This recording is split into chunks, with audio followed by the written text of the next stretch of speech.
I'm Eric Musco, social media coordinator for Star Wars The Old Republic, and I'm here to talk to you about one of the most fun parts of the game, socializing and playing with other players. We're talking about things like speaking up in general chat, joining a group for a heroic mission, or even diving into some of our more complex team-based operations and war zones. If you're new to the MMO genre, these things may seem a little intimidating, and that's why we want to talk to you about how it all works.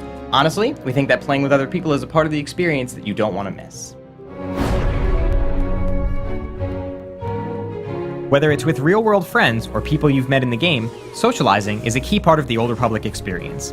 The simplest way of interacting with other players is through the chat window. You can join the conversation by pressing Enter or clicking in the bottom of the window. Type your message and hit Enter to send it.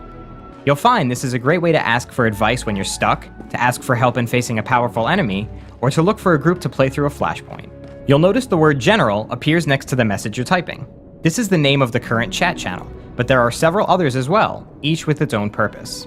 General Chat is a planet-wide channel where anything goes, from in-game requests to random conversations. You can switch to the General channel anytime by typing /1 or /general. You can access the PvP channel by typing /PvP or /2, and it's used most often in war zones or open-world player versus player areas. Typing /3 or /trade opens the Trade channel. Here you'll find players looking to buy, sell, or trade equipment and materials. When you're in a group, you can type /group or /party to speak only to groupmates. You can use /guild for communicating within your guild. You can also message another player directly by typing /tell and then the player's character name. If you right-click on the Chat tab and then select Chat Settings, you can see the full list of chat channels and select which you'd like to monitor. Your chat window can also be used for more than chatting with other players. This small button gives you easy access to emotes. These prompt your in-game character to act something out in the game world, or communicate a set message to other players nearby. You can wave, or even dance. There are more than 100 emotes in the game, so have fun experimenting to find your favorites. When you're looking to group up or hang out with other players, set a course for the fleet. Republic and Imperial players alike will find shuttles to the fleet on nearly every world, and it's also marked on your ship's galaxy map. Here, you'll find class and profession trainers, vendors, and all types of other useful resources. Players generally gather here to trade, talk, and to meet and group up for war zones, flashpoints, and operations.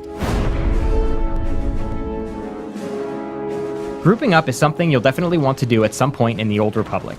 For flashpoints, operations, and the more difficult heroic missions, soloing just isn't an option. Fortunately, creating a group is simple. If the person you want to group with is nearby, just select them and click on the purple icon next to their portrait. If you prefer, you can type /invite followed by the player's name to start a group regardless of the other player's location. When you are the one being invited to a group, a checkbox appears, and you have the option to accept or decline the invitation. Don't be surprised if you receive an invite from another player out of the blue. After all, when you're fighting through an army of battle droids and you see a friendly face, it's natural to want to join up. Finding other players to form a group is easy. You can see who's interested in grouping up by pressing O and looking for this purple icon. You can indicate to other players that you'd like to form a group by clicking this toggle. You'll also find that interested players will enter messages in general chat like looking for group or LFG, followed by the flashpoint, operation, or heroic mission they're ready to tackle. By doing this yourself, you'll quickly find other players who are willing to group up with you. You'll notice that groupmates' portraits appear on your screen along with their health and energy bars. You can select a friendly target by clicking on them. If you're not sure where they are, just open up your map by pressing M, and your group will be marked by purple icons. When any member of the group initiates a conversation, other players who are eligible will see a green circle appear. Players can enter the circle to join the conversation. If you're not in combat, you can also join the conversation from anywhere via holocall.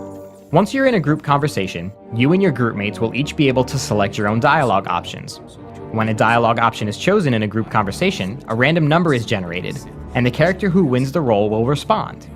Regardless of which character speaks, all members of that group are awarded dark side or light side points based on their personal choices. In addition to light side or dark side points, you will also earn social points. Social points add up over time, allowing you to advance up in social tiers. As you progress, you will be able to purchase and use special social items in the game. These include toys, costumes, and unique speeders, so make sure you group up whenever you can.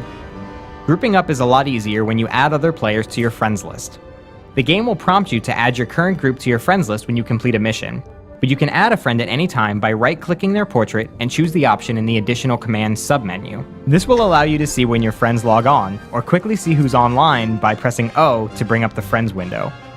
Learning to work together to overcome challenges is essential when you're joining up with other players for a heroic mission, a PvP war zone, or one of the game's more advanced flashpoints or operations. We could talk for hours about team tactics, but at the base level, it's really about learning what role your character is best suited for in the group, and then cooperating with your group mates to use your abilities to support the team. It may seem intimidating at first, but the game's been designed so that playing your role should be pretty easy to learn, so go ahead and give it a shot. So we hope that gives you a good overview of the social experience in the Old Republic, and we certainly encourage you to check it out for yourself. Thanks for watching, and may the Force be with you.